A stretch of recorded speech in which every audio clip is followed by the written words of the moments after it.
Hello guys!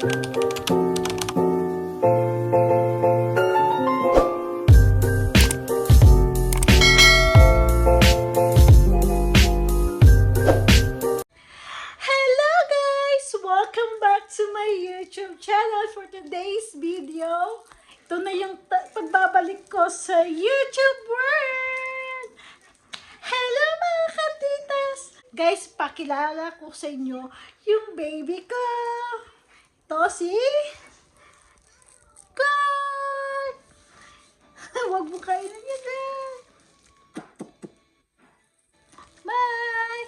Nagka-rashes siya guys. Sana mawala na yung rashes niya.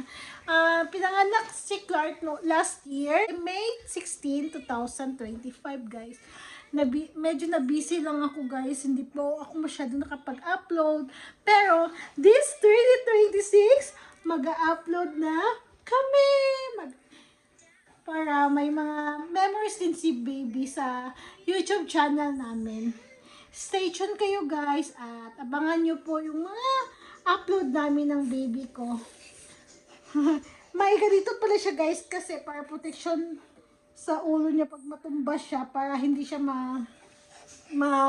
What? Ito, hindi mauntog yung ulo niya sa mga laruan niya ng mga matitigas.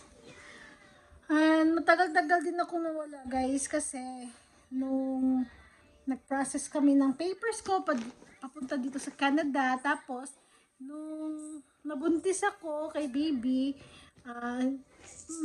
hindi ako, parang wala akong mood para mag-edit. Tapos, nung nanganak ako, na-busy ako kay baby sa pag-asikaso sa kanya kasi first time mom ako.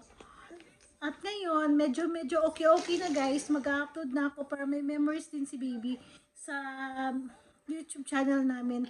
Para balang araw, makikita niya pag malaki na siya, makikita niya yung mga videos niya. May mga old videos ako na ipag-edit. Upload ko dito sa YouTube channel ko para memories na din kay baby. Sa nung baby pa siya, nung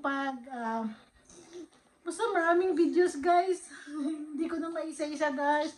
Sana tulungan niyo ako guys na maging active na talaga ako dito sa YouTube world. And see you guys. And sana supportahin niyo pa rin ako. Pati yung sa YouTube ng husband ko. And see you guys. Ito lang muna yung video ko ngayon guys. Mag-upload kami soon. And abangan nyo kami. Kindly like, share, subscribe, and click the notification bell for more updates and for more upcoming